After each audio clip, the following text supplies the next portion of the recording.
मुख्यमंत्री माझी लाडकी बहीण योजनामध्ये अनेक प्रकारचे नवीन बदल झालेले आहेत। बऱ्याच लोकांना फॉर्म भरण्यासाठी मोठ्या प्रमाणामध्ये अडचण निर्माण होत होती, तर त्यासाठी आता पहा नवीन जी आर प्रसिद्ध झालेला आहे। त्या सर्व अडचणींचे समाधान आता या जी आर मध्ये असणार आहेत। इथून पुढे आता कशा पद्धतीने फॉर्म भरायचा, नवीन बदल झालेले आहेत, संपूर्ण डिटेल्स पहा, अत्यंत महत्त्वाचे आहे, कारण तुमच्या सर्व अडचणींचे समाधान आता तुम्हाला ह्याच व्हिडिओमध्ये मिळणार आहेत। त्याच्यामुळे हा व्हिडिओ शेवटपर्यंत पाहत चला आणि तुम्ही जर नवीन असाल तर आपल्या चॅनलला सबस्क्राइब करा, कारण जेणेकरून तुम्हाला तात्काळ अपडेट मिळत राहील। पहा या ठिकाणी नवीन जी आर आज प्रकाशित झालेला आहे। याच्यामध्ये अत्यंत महत्त्वाची माहिती देण्यात आलेली आहे। होईल तेवढं सोपं फॉर्म भरण्यासाठी लोकांसाठी या ठिकाणी केलेले आहे। पहा काय म्हणते शासन निर्णय, मुख्यमंत्री माझी लाडकी बहीण योजनेच्या अंमलबजावणी प्रभावीपणे व सुलभतेने होण्यासाठी खालील बाबींची स्पष्टता करण्यात येऊन त्यास मान्यता देण्यात येत आहे। म्हणजेच अनेक अडचणींचा सामना जे लोकांना करावा लागत होता आता तो सामना करावा लागणार नाही। आता पहा यामध्ये काय सांगण्यात आलेले महत्त्वाचं म्हणजेच तुम्हाला माहित असणं कंपल्सरी आहे। जो व्यक्ती हा फॉर्म भरतो कुटुंबाची व्याख्या केलेली आहे। सदर योजनेसाठी कुटुंबाची व्याख्या काय असणार आहे, कुटुंबाचा अर्थ पती पत्नी आणि त्यांची अविवाहित मुले। सगळ्यांनाच माहिती कुटुंब हे काय असते, परंतु व्याख्या दिलेली आहे त्यामध्ये पती आहे, पत्नी आहे आणि अविवाहित मुले आणि मुली यांचा सर्वांचा समावेश आहे। मग आता कशा पद्धतीने लाभ घ्यायचा या सर्व लोकांनी या ठिकाणी फॉर्म भरत असताना, तर पहा नवविवाहित महिलेच्या बाबतीत तिचे नाव रेशन कार्डवर लगेच लावणे शक्य होत नाही। नवविवाहित म्हणजे लागलीच लग्न झालेले आहे आणि नवऱ्याच्या घरी गेले तर अशा व्यक्तींचं नाव या ठिकाणी लागलीच राशन कार्डवर लावणं शक्य होत नाही। सर्वात मोठी अडचण होती, तर हीच अडचण आता या ठिकाणी सॉल्व्ह केलेली आहे, पहा सोडवलेली काय। त्यामुळे विवाह नोंदणी प्रमाणपत्र असलेल्या अशा नवविवाहित महिलेच्या पतीचे रेशन कार्ड हे उत्पन्नाचा दाखला म्हणून ग्राह्य धरण्यात यावा।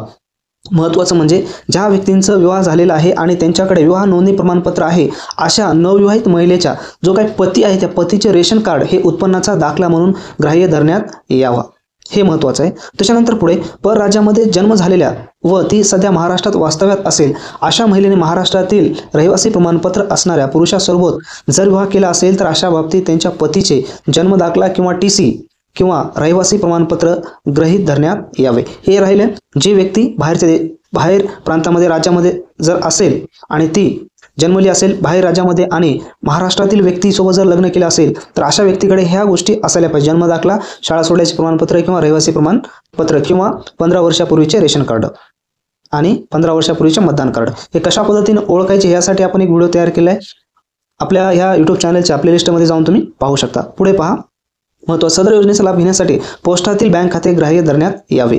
आता हे एकदम चांगली गोष्ट आहे, कारण की भरपूर व्यक्तीकडे जी ग्रामीण भागातील महिला आहेत त्यांच्या 90% ते 95% मध्ये बँक खाते जे आहे पोस्टातील, आता पोस्टातील बँक खाते हे सर्रास कंपल्सरी चालणार आहे। म्हणजे काय, आता टेन्शन आहे। पुढचं महत्त्वाचं आहे, काय सांगण्यात आलेले आहे पहा,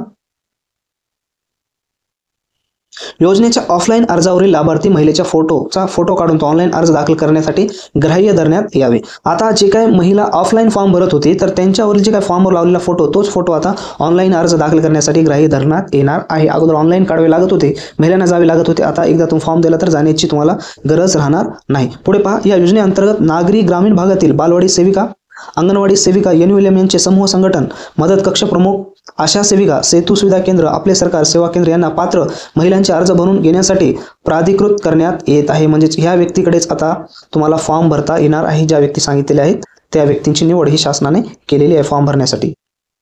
पुढे महत्त्वाचे गाव पातळीवर पहा, गाव पातळीवर ग्रामसेवक, कृषी सेवक, तलाठी, अंगणवाडी सेविका, आशा सेविका, ग्राम रोजगार सेवक, अन्य ग्रामस्तरीय कर्मचारी यांची ग्रामस्तरीय समिती स्थापन करण्यात यावी। आता हे शासनात ज्या पातळीवर सांगितले त्या पातळीवर ही समिती स्थापन करण्यात येईल। सदर समितीचे संयोजक ग्रामसेवक व सदस्य सचिव अंगणवाडी सेविका राहतील। समितीचे सदर योजनेसाठी गाव पातळीवर शिबिर आयोजित करून त्यामध्ये ऑनलाईन तसेच ऑफलाईन या दोन्ही पद्धतीने लाभार्थ्यांची नोंदणी करण्यात यावी। ऑफलाईन अर्ज यथावकाश ॲप पोर्टलवर भरण्यात यावे।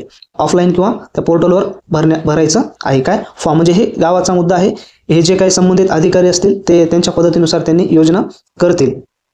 आणि दुसरी महत्त्वाची गोष्ट म्हणजे महिला पात्र झालेल्या आहेत, काही महिलांना कळत नाही। मग अशा वेळेस एखाद्या वेळेस मोबाईल देखील स्वतःजवळ नसतो, मेसेज वगैरे काय पाहत नाही, मग अशा वेळेस काय करायचं, महिलांना कशा पद्धतीने कळणार आहे, तर पहा या ठिकाणी तुम्ही ज्या ठिकाणी फॉर्म भरलेला आहे त्या ठिकाणची जी ग्रामपंचायत आहे किंवा अंगणवाडी केंद्र आहे अशा ठिकाणी तुमची यादी प्रसिद्ध करण्यात येणार आहे आणि तुम्हाला सांगण्यात येणार आहे किंवा तुमचं नाव अंतिम यादीमध्ये आलेलं आहे।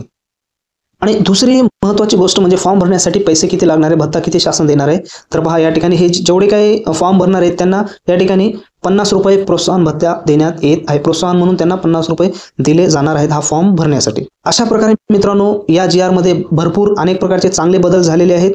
तर आता ह्या बदलानुसार तुम्ही बिंदास फॉर्म भरू शकता. त्याच्यामध्ये काही अडचण आहे. अजून जर फॉर्म भरण्यासाठी तुम्हाला काही अडचण येत असेल तर कमेंट्स बॉक्समध्ये कमेंट्स करा. तसेच ही माहिती आवडली असेल तर नक्की तुमच्या फॅमिलीमध्ये मित्रांमध्ये शेअर करा आणि टेलिग्राम या चॅनलची लिंक डिस्क्रिप्शन बॉक्समध्ये दिली आहे. त्या ठिकाणी टेलिग्राम चॅनल तुम्ही सबस्क्राईब करा, कारण जेणेकरून तुम्हाला तात्काळ अपडेट ही PDF स्वरूपामध्ये मिळून जाईल.